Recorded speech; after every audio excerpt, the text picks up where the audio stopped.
കണ്ണൂർ പയ്യാവൂർ ഉപ്പുപടന്നയിലെ ഷാരോൺ വധക്കേസിൽ പ്രതിയായ പിതാവിന് ജീവപര്യന്തം. സജി ജോർജിന് 1 ലക്ഷം രൂപ പിഴയും വിധിച്ചു. വീട്ടിൽ ചാരായം മാറ്റുന്നത് തടഞ്ഞതിന്റെ വിരോധത്തിൽ മകനെ കുത്തിക്കൊലപ്പെടുത്തിയെന്നായിരുന്നു കേസ്. സുനൈസക് വിശദാംശങ്ങൾ നൽകും. സുനിൽ, എന്തായിരുന്നു ഈ കേസ്, വിധിയുടെ വിശദാംശം?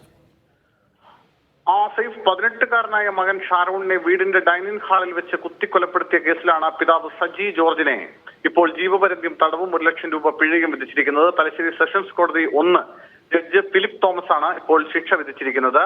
വീട്ടിലെ ഡൈനിങ് ഹാളിൽ മൊബൈൽ ഫോണിൽ നോക്കിയിരിക്കുന്ന ഷാരോണിനെ പ്രതി പിന്നിൽ നിന്ന് കത്തികൊണ്ട് കുത്തിക്കൊലപ്പെടുത്തിയെന്നാണ് കേസ്. 2020 ഓഗസ്റ്റ് 15 വൈകിട്ടായിരുന്നു സംഭവം. പ്രതിയുടെ ഭാര്യ ഇറ്റലിയിൽ നേഴ്സാണ്. ഇവർ അയക്കുന്ന പണം ഭർത്താവ് മദ്യപിച്ച് ദൂർത്തടിക്കുന്നു എന്നാരോപിച്ച് പിന്നീട് മകൻ ഷാരോണിന്റെ പേരിലാണ് പണം അയച്ചിരുന്നത്. ഈ വിരോധം മകനോട് പ്രതിക്കുണ്ടായിരുന്നു. സംഭവത്തിന്റെ തലേദിവസം സജി വീട്ടിൽ ചാരായം മാറ്റുന്നത് ഷാരോൺ തടഞ്ഞിരുന്നു.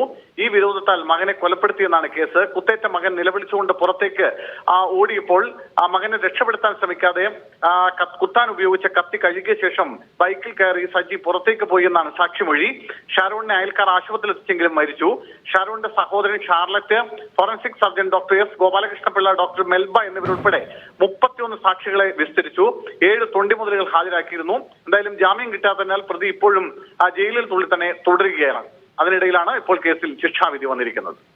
സുനിൽ ഐസക്, കണ്ണൂരിൽ നിന്ന്.